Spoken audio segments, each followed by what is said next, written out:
Seni lukis, tema seni lukis. Assalamualaikum warahmatullahi wabarakatuh. Selamat pagi putra-putri semuanya. Mari sebelum melangkah lebih jauh pada hari ini kita berdoa bersama-sama. Semoga Tuhan Yang Maha Kuasa memberikan taufik dan hidayahnya, sehingga langkah-langkah kita adalah langkah-langkah orang-orang yang beruntung di dunia dan akhirat nanti. Berdoa dipersilahkan. Pagi ini kita akan membahas tentang self-talk.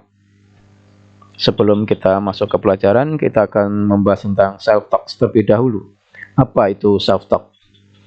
Bicara dengan diri sendiri dengan tidak didengar oleh orang lain. Biasanya ketika kalian punya masalah, kemudian kalian ngedumel, kalian berdiam diri, tetapi hati kalian ngomong terus. Itu adalah self-talk. Manusia yang paling cerewet per hari, jumlah perkataan yang paling banyak adalah 20.000. Tetapi kata yang keluar dari dalam diri manusia bisa sampai 60.000 per hari. 3 kali lebih banyak. Bayangkan kalau setiap hari kita bicara yang negatif, apa yang akan terjadi dengan diri kita? Dan sebaliknya, kalau kita tiap hari berbicara yang positif, apa yang akan terjadi dengan diri kita? Kira-kira kalian akan memilih yang mana? Yang negatif atau yang positif? Perkataan dalam diri kita sendiri akan menjadi habit, menjadi kebiasaan, menjadi karakter, akhirnya akan menjadi nasib kita.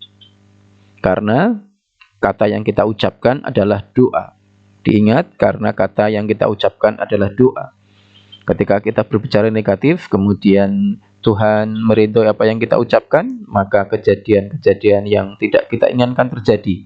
Karena sesungguhnya kejadian yang tidak kita inginkan itu keluar dalam ucapan-ucapan kita. Betapa besarnya pengaruh self-talk dalam diri kita.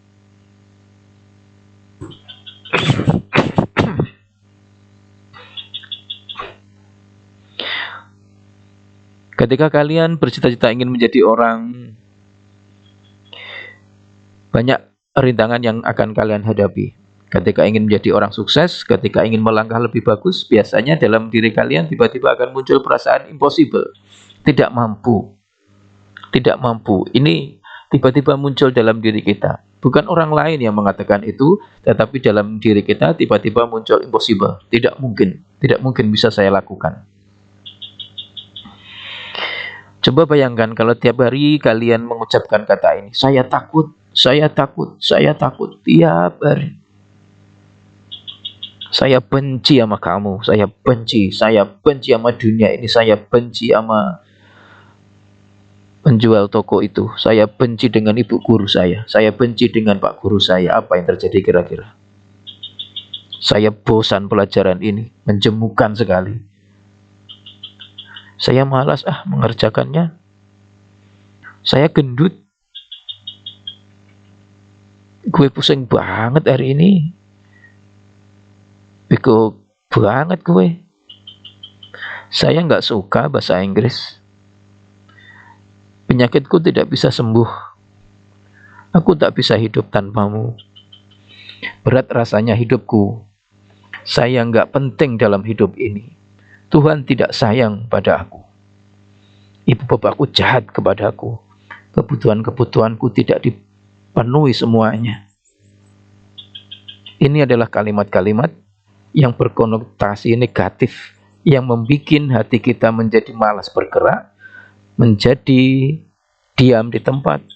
Tidak ada perubahan dalam diri apa-apa dalam diri kita, tetapi yang tidak kita inginkan akan terjadi karena kita mengucapkan kalimat-kalimat negatif ini terus dalam diri kita. Coba bayangkan anak kecil ini, semangatnya. Masih ingat ketika kalian menjadi bayi, kalau kalian hari ini bisa berjalan, itu adalah dimulai dari ketika kalian dulu mau belajar merangkak. Kalau kecil kalian dulu tidak mau belajar merangkak, saya yakin hari ini kalian tidak akan pernah bisa berjalan. Walaupun jatuh berulang-ulang, tetapi terus dilakukan. Saya tidak akan membahas itu dulu, saya ingin membahas tentang self-talk ya. Ketika diri kita menemui pelajaran yang sulit, tetapi kita mencoba untuk mengkolaborasi hati kita. Enaknya belajar matematika. Ini kita ulang terus, ulang. Akhirnya menjadi habit dalam diri kita. Pelajaran matematika bukan menjadi momok bagi kita. Saya harus sukses. Saya orang percaya diri. Saya semangat dalam hidup ini. Saya bisa. Saya hebat. Saya merasa luar biasa. Saya bahagia. Saya bisa maafkan semua orang. Saya orang yang kreatif. Saya sehat. Saya kuat. Tuhan baik dengan saya. Ibu dan ayah saya orang hebat yang telah membantu membesarkan saya dengan segenap tenaga dan air mata dan keringatnya. Sehingga hari ini aku bisa menjadi seperti ini. Terima kasih orang tuaku. Perkataan yang baik laksana doa. Pilihlah kata-kata yang telah menjadi kemuliaan, yang telah dibuktikan oleh banyak orang dalam kehidupan ini. Ambillah kalimat-kalimat zikir kalau kalian sedang gelisah. Jangan menggunakan kalimat-kalimat yang tidak pernah diajarkan oleh Tuhan, tidak pernah diajarkan oleh Nabi. Tapi ambillah kata-kata yang pernah diajarkan oleh Tuhan, oleh Nabi kita. Semoga semua itu akan menjadikan hajat-hajat kita dikabulkannya. Ya Razak, Allah yang Maha Pemberi rezeki. Ya Rahman, Ya Rahim. Semoga kita menjadi pribadi yang kasih sayang, pribadi yang peduli kepada lingkungan, peduli kepada teman-teman kita yang sedang sakit, peduli kepada teman-teman kita yang mungkin kesulitan ekonominya, yang mungkin bajunya robek, kemudian kita menggalang dana pada teman-teman kita, kita belikan teman kita baju yang bagus, kita belikan sepatu yang bagus, berkat doa kita. Semoga Tuhan yang Maha Kuasa mengabulkan hajat-hajat kita pada hari ini, hari esok, dan hari-hari yang akan datang. Amin, amin, ya rabbal alamin.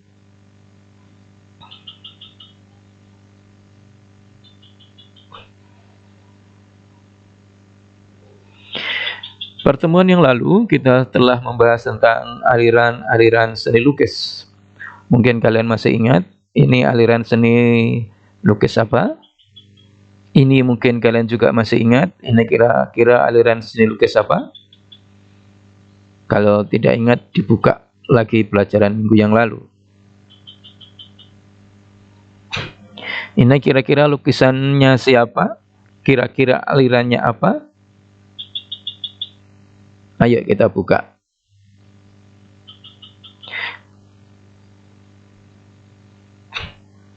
Kita sekarang memulai pelajaran kepada tema seni lukis. Kalian kalau mempelajari tema seakan-akan ini pelajaran bahasa Indonesia atau seni rupa, ya. Mungkin dalam benak diri kalian seperti itu. Ketika kita mempelajari tema, maka di bawahnya ada tujuan. Jadi tema dengan tujuan luas mana? Luas tema. Tema bisa menjadi judul, kalau judul tidak bisa menjadi tema.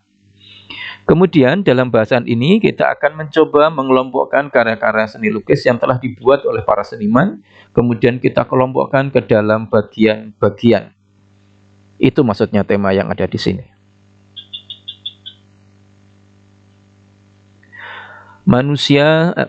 Tema yang pertama, manusia dengan dirinya sendiri. Sang seniman membuat potret diri. Sang seniman melukis dirinya sendiri. Seperti apa itu? Misalnya Van Gogh. Van Gogh melukis dirinya sendiri. Ini sama-sama Van Gogh-nya. Bentuknya berbeda, satu orang.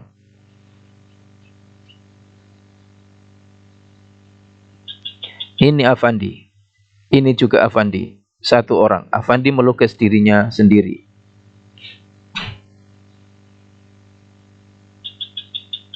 Ini Basuki Abdullah. Basuki Abdullah melukis dirinya sendiri.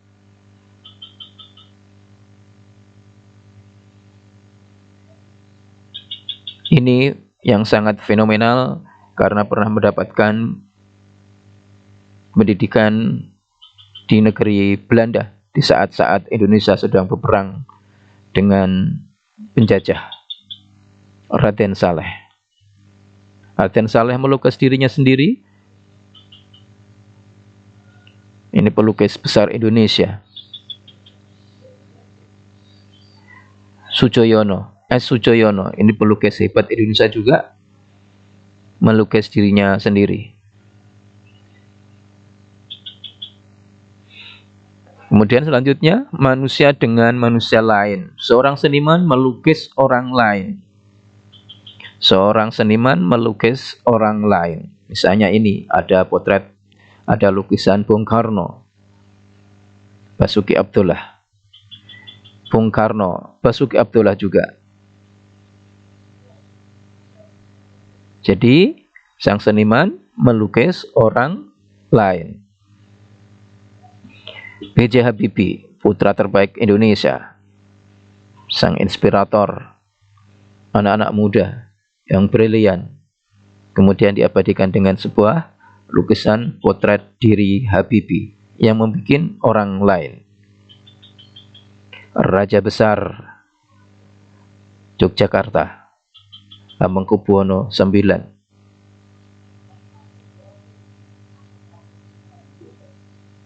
Tema selanjutnya adalah manusia dengan alam sekitarnya. Apa itu? Sang pelukis mengekspresikan dirinya dengan objek alam sekitar. Jadi sang pelukis membuat lukisan dengan objeknya, pemandangan yang ada di sekitarnya dia. Ketika sang pelukis melihat kuda, kemudian inspirasinya muncul, maka jadilah lukisan gambar kuda. Ketika sang pelukis hidup di pedesaan, maka dia mempunyai kreativitas, kemudian membuat sebuah lukisan alam pedesaan. Alam pedesaan yang sangat-sangat rindang, udaranya masih sangat sejuk, walaupun hidupnya sederhana, tetapi mereka menghirup udara yang sangat-sangat bersih. Alir masih gemericik. Alam pedesaan. Ini juga begitu. Tentang alam. Kemudian selanjutnya, manusia dengan alam benda. Apa itu? Sang pelukis membuat lukisan dengan objek alam benda. Kamu lihat ini alam-alam benda, alam-alam yang tidak bisa tumbuh lagi. Kamu bedakan dengan yang pertama tadi dengan yang ini ya. Kalau ini benda-benda, alam benda sudah kita pelajari dulu ketika kalian di kelas 7. Iya, ini ada gambar-gambar alam benda, ada apel, ada pisau, ada jeruk. Ya, ini benda-benda, lukisan alam benda. Pun dua lukisan ini juga lukisan alam benda. Ini juga begitu, lukisan alam benda. Ini juga begitu, lukisan alam benda. Manusia dengan aktivitasnya. Objek seniman ketika melukis adalah kegiatan manusia. Jadi yang digunakan objek oleh sang seniman adalah aktivitas manusia sehari-hari. Ya, misalnya ini, lukisan seorang petani yang telah memanen padinya. Jadi objeknya adalah ibu-ibu yang sedang ngurusi gabah, bapak-bapaknya sedang gebyok gabiahnya. Ilustrasi, lukisan yang menggambarkan alam pedesaan. Mungkin bagi anak-anak yang tinggal di perkotaan tidak pernah melihat yang pemandangan seperti ini. Karena taunya berasnya sudah ada dalam rumah dan dimasak oleh ibunya. Tapi prosesnya anak-anak tidak tahu. Maka semoga gambar ini akan membantu anak-anak untuk berimajinasi, proses padi seperti itu. Ini dua lukisan. Ini alam seorang ibu yang pergi ke pasar, seorang bapak yang mulai menggarap sawah akan menanam padi. Jadi kalau sebelum padi ditanam, itu dengan cara sederhana, itu digaru namanya. Jadi tanah diratakan, digenangi oleh air. Kemudian setelah proses ini selesai, kemudian baru ditanami padi. Ini tentu daerah-daerah yang mempunyai air banyak. Bagi anak-anak yang tinggal di pegunungan, biasanya tidak seperti ini sistemnya. Tapi sistemnya adalah sistem tadah hujan. Menunggu hujan datang baru menanam padi. Biasanya dengan cara digejek menanamnya. Jadi tanahnya tidak digemburkan seperti ini. Nah, ini dua lukisan juga begitu. Manusia dengan aktivitasnya. Manusia dengan alam khayal. Sekarang tema selanjutnya. Imajinasi atau khayalan yang menjadi objek tema lukisan. Imajinasi alam khayal. Ini coba, ini di sebuah pertemuan. Di sana otaknya seperti otak ikan. Di sampingnya ada kepala di atas meja. Kemudian ada burung, ada anak kecil. Mungkin di samping itu ibu-ibu memakai akuarium atau apa itu. Kemudian ada kepala burung yang besar. Lukisan-lukisan yang tidak masuk akal.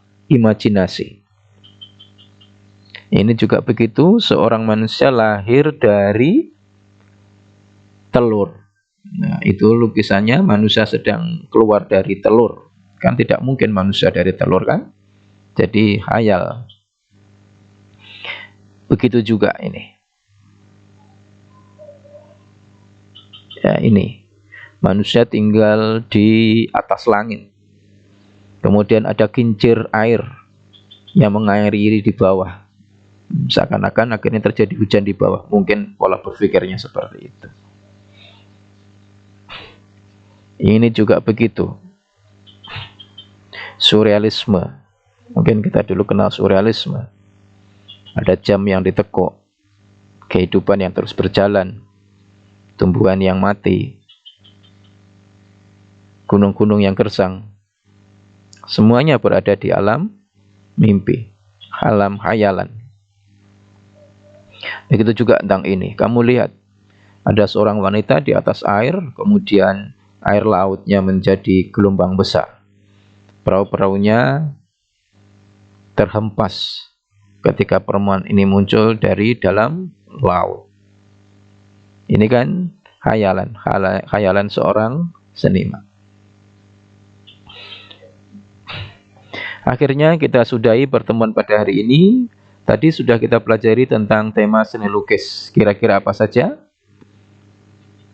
Lukisan berikut ini adalah contoh-contoh dari tema lukisan tadi. Nah, ini gambar apa kira-kira? Maaf, ini lukisan apa kira-kira? Iya, kira-kira manusia dan alam sekitar. Kalau ini kira-kira apa? Iya, manusia dengan orang lain. Kalau ini, ya temanya apa? Alam benda. Baik. Akhirnya mohon maaf. Assalamualaikum warahmatullahi wabarakatuh.